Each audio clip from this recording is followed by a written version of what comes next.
Welcome back to Sharing is Caring. I am Olena, and today we are talking about the science of hope meets the power of now. And what is the difference between hope and optimism? So, flow and stay focused. I want to begin with a question that might sound like a riddle. Can you hold tomorrow's hope while standing firmly in today's truth?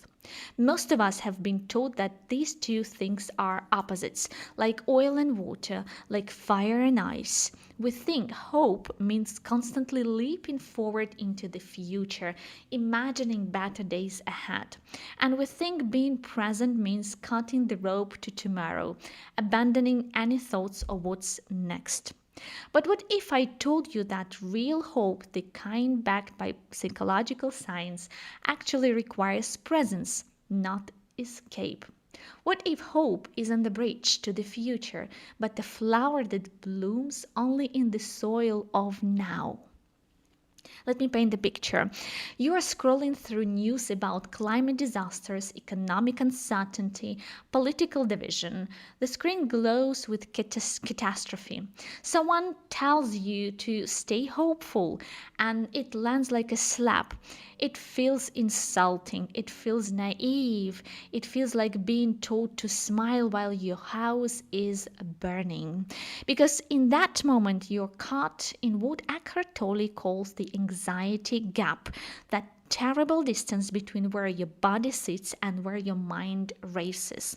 Your body is here, anchored in this chair, breathing this air. But your mind is catastrophizing about a future that exists only in your imagination, spinning like a tornado through scenarios that haven't happened and may never happen.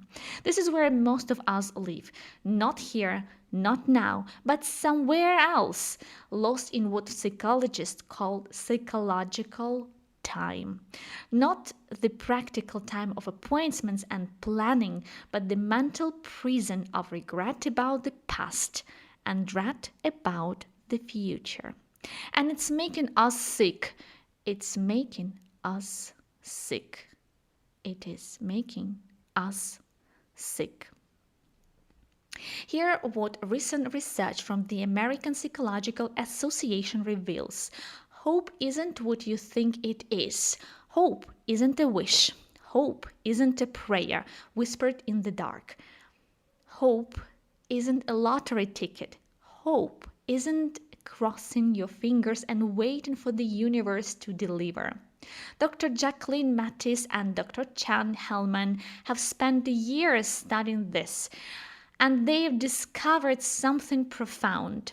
Hope and optimism are as different as a map and a daydream. Optimism is passive. It's a general feeling that things will work out.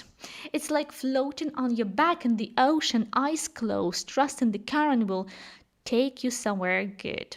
It's looking at the future through rose colored glasses without any real plan, without any real power. Hope, on the other hand, is active. Hope is a verb disguised as a noun. Hope is grounded. Hope is a compass, not a coin toss. Hope says, this situation is difficult.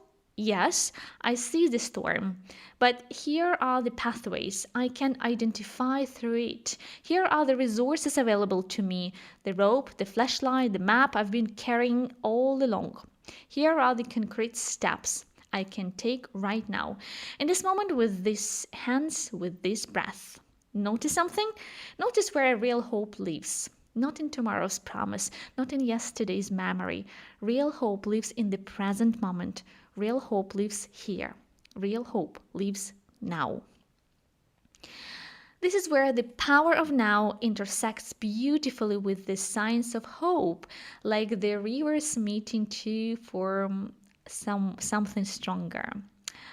Tolle teaches us that most of our suffering comes from identifying with our thoughts, from letting the voice in our head convince us that we are our anxieties, our fears, our mental projections about the future. We become our thoughts like a wave believing it's separate from the ocean. We become our thoughts like an actor forgetting there is a person beneath the costume. We become our thoughts like a dreamer convinced that the nightmare is reality. But here is the liberating truth, the truth that can set you free right now. You are not your thoughts. You are not your thoughts. You are not your storm. You are the sky that contains it. You are the awareness observing those thoughts, the space in which they arise and dissolve. When you watch your mind creating catastrophic futures, when you see it spinning its terrible tail, something remarkable happens. Something shifts. A higher level of consciousness activates, like a light switching on in a dark room. You step out of the anxiety gap and into presence. And from that place of presence, from that ground of now, real hope becomes possible. Not hope as escape, not hope as denial, but hope as vision born from clear seeing. Let me give you a concrete example. Imagine you are facing a serious challenge, maybe a job loss during economic uncertainty. The ground has opened beneath your feet. The anxiety mind approach looks like everything is falling apart. I'll never find another job. The economy is terrible. I'm going to lose everything. I'll never recover. I'm finished. Your body is here, sitting in a chair, breathing, but your mind is spinning dystopian future like a broken record, playing the same catastrophe over and over. And you're paralyzed, frozen like a deer in headlights, droning in the future that doesn't exist. The optimistic approach says, oh, I'm sure something will work out eventually. It's pleasant, it's comfortable, it's like a warm blanket. But there is no real power in that. It's just wishful thinking that keeps you passive, waiting for rescue, hoping someone else will write your story. Real hope grounded in presence looks completely different. It breathes differently. It moves differently. You acknowledge the difficulty. You do not resist what is, like a tree that bends with the wind instead of breaking against it. You accept the present moment. I've lost my job. There is the reality right now. No mental resistance, no judgment that creates additional suffering. No, this shouldn't be happening. That only adds pain to pain. Then, from that place of acceptance and presence, from that ground of now, hope emerges like a spring from solid rock. What can I do in this moment? I can update my resume today. I can reach out to 3 people in my network this afternoon. I can research adjustment field where my skills transfer. If the traditional path isn't working, I can explore freelancing or consulting. I have agency. I have options. I have this present moment, and that's all I need to take the next step. See the difference? Feel the difference. One drones you into tomorrow's fiction. The other plants your feet firmly on today's ground and shows you the path forward. Not the whole journey, just the next step. And the next step is always enough. So, how do we cultivate this kind of grounded hope? How do we step out of the storm and into the stillness? How do we come home to now? First, practice what Edgar Tolle calls watching the thinker. Start listening to what voice in your head, that constant narrator, that tireless commentator, that relentless judge. Notice when it's projecting fearful futures or rehearsing painful pasts. Notice when it's spinning its stories. You don't need to fight these thoughts. Fighting them is like fighting quicksand, it only pulls you deeper. Simply observe them. Watch them arise like clouds in the sky. Watch them pass like waves on the shore. The moment you observe them, you've already separated yourself from them. The moment you see the dream, you've begun to wake up. Second, ask yourself regularly, like a bell calling you home, what's going on inside me at this moment? Not what might happen tomorrow, not what happened yesterday, not what could go wrong next week. What are you feeling right now in this breath, in this heartbeat? Third, bring your attention to your body. Yes, that faithful companion, that honest messenger. Emotion lives where mind and body meet, like the shoreline where ocean kisses sand. When you feel anxiety rising like a tide, don't resist it. Don't push it away. Feel it fully in your body without becoming it. You're not the anxiety. You're the one observing the anxiety. You are not the wave, you are the ocean. The distinction is everything. That distinction is freedom. Fourth, practice the radical acceptance that makes hope possible. Accept what is, then act. Accept what is, then act. Accept what is, then act. Whatever the present moment contains, whether it's wrapped in the beauty or wrapped in difficulty, work with it rather than against it. This doesn't mean passive resignation, rolling over and giving up.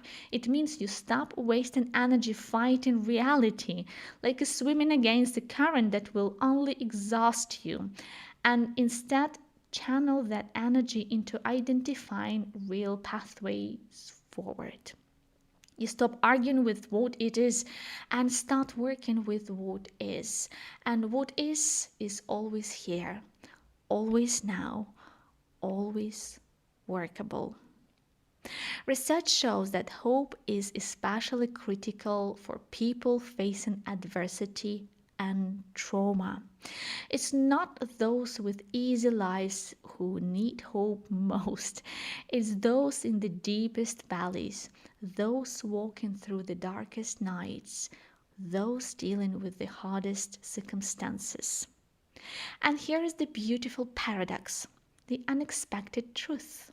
The people who maintain the most genuine hope are often those who have learned to be most fully present. They've stopped running from now. They've stopped fighting reality. They've discovered what Eckhart Tolle calls the power of now.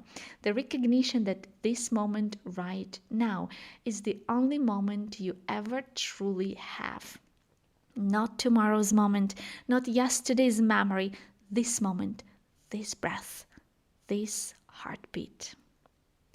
And when you fully hear, when you stop the mental time travel, when you step out of the anxiety gap, when you plant both feet firmly on the ground of now, you discover a deeper intelligence beyond thought. You access creativity that was hidden. You find resilience you didn't know you had. You see pathways forward that your anxious mind, spinning its fearful futures, could never imagine. The scientists studying hope tell us it's a skill we can develop. The spiritual teachers tell us presence is our natural state. Both are pointing to the same truth, like two fingers pointing at the same moon. When we stop identifying with our mental projection about the future, when we stop being hijacked by the voice in our heads and bring out full attention to this moment, we discover something profound. We are not powerless. We are not victims of circumstance. We are not at the mercy of forces beyond our control. We have agency, we have choice, we have the ability to identify the next right step. This is a mirage of psychological science and spiritual wisdom. This is where research meets revelation. Hope isn't about escaping the present into fantasies of the future, like a prisoner dreaming of freedom while refusing to see the door that's already unlocked.